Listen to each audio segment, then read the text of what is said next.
ചെസ്സിലെ the most evergreen game എന്ന് പറഞ്ഞൊരു അടിപൊളി ഗെയിമുണ്ട്. അഡോൾഫ് ആൻഡേഴ്സ് എന്ന് പറഞ്ഞ ജീനിയസ് ആണ് ഗെയിം കളിച്ചിരിക്കുന്നത്. നമുക്കൊന്ന് കണ്ടാലോ.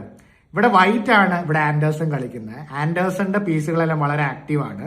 ബ്ലാക്ക് കളിക്കുന്നത് വേറൊരു പ്ലെയർ ആണ്, 1800-കളിലെ വേറൊരു പ്ലെയർ ആണ്, ഒരു ജീൻ എന്ന് പറഞ്ഞൊരു പ്ലെയർ ആണ്. ഇവിടെ ആൻഡേഴ്സൺ സ്റ്റാർട്ട് ചെയ്യുന്നത് ഈ ഒരു നൈറ്റിനെ F6 കളിച്ച് ചെക്ക് കൊടുക്കണം. അപ്പോൾ ചെക്കാണ്, ക്വീനെയും ഒരേ സമയം അറ്റാക്ക് ചെയ്തിരിക്കുകയാണ്. അപ്പോൾ ആ നൈറ്റിനെ എടുത്തിലേക്ക് ക്യൂൻ പോകുമല്ലോ. അതുകൊണ്ട് എതിരാളി വെട്ടിയെടുത്തു, തിരിച്ചു വെട്ടി. അപ്പോൾ ഒരു ടെമ്പററി സാക്രിഫൈസ് ആണ്, കാരണം ഈ നൈറ്റിനെ ഇനി കിട്ടുന്നതാണ്. ഇപ്പൊ ആ നൈറ്റിനെ അനക്കാൻ പറ്റില്ലല്ലോ. പക്ഷെ ബ്ലാക്ക് സ്ക്രൂസ് മുറുക്കുവാണ്, റൂക്കിനെയും കൂടെ കളിയിലേക്ക് കൊണ്ടുവരുന്നു. ഇപ്പൊ നോക്കുക, റൂക്ക്, ക്വീന്, ഇരു ബിഷപ്പുകളും വളരെയധികം ആക്റ്റീവാണ്. അപ്പോൾ ആൻഡേഴ്സൺ ഇനി എന്ത് ചെയ്യും? ആൻഡേഴ്സൺ കളിക്കുവാണ് വളരെ കൂളായിട്ട്, റൂക്കിനെയും കൂടെ കളിയിലേക്ക് കൊണ്ടുവരുന്നു.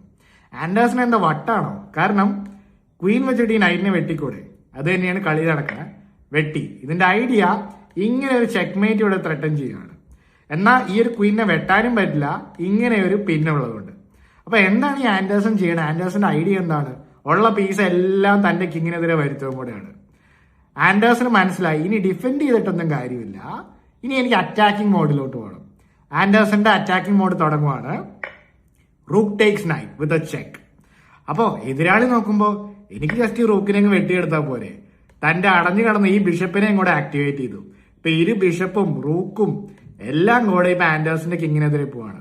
ഇനി എങ്ങനെയാണോ ആൻഡേഴ്സൺ ഇതൊന്ന് പിടിച്ചു വെക്കാൻ പറ്റുന്നത്? നോക്കിക്കഴിഞ്ഞാൽ ഒരു ലോജിക്കൽ ചെക്ക് പോലും ഇല്ല. പക്ഷെ ആൻഡേഴ്സൺ ബ്യൂട്ടിഫുൾ ആയിട്ട് ഇതിനെ ഫിനിഷ് ചെയ്യാണ്.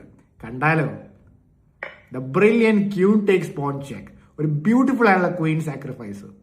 ഇനിയിപ്പോ ക്വീനെ എടുക്കാതെ വേറെ നിവർത്തിയില്ല, കാരണം ഇവിടേക്ക് പോയി കഴിഞ്ഞാൽ ഇവിടെ നേരിട്ട് ചെക്ക്മേറ്റ് ആവും. അതുകൊണ്ട് തന്നെ എതിരാളി ക്വീനെ വെട്ടിയെടുത്തു.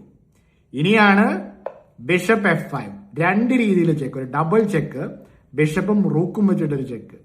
ഇനിയിപ്പോ ഇവിടേക്ക് പോയി കഴിഞ്ഞാൽ ഇങ്ങനെ ഒരു ചെക്ക്മേറ്റ് ആവും. ഈ ബിഷപ്പും റൂക്കും കൂടെ ചേർന്ന മനോഹരമായുള്ള ചെക്ക്മേറ്റ്.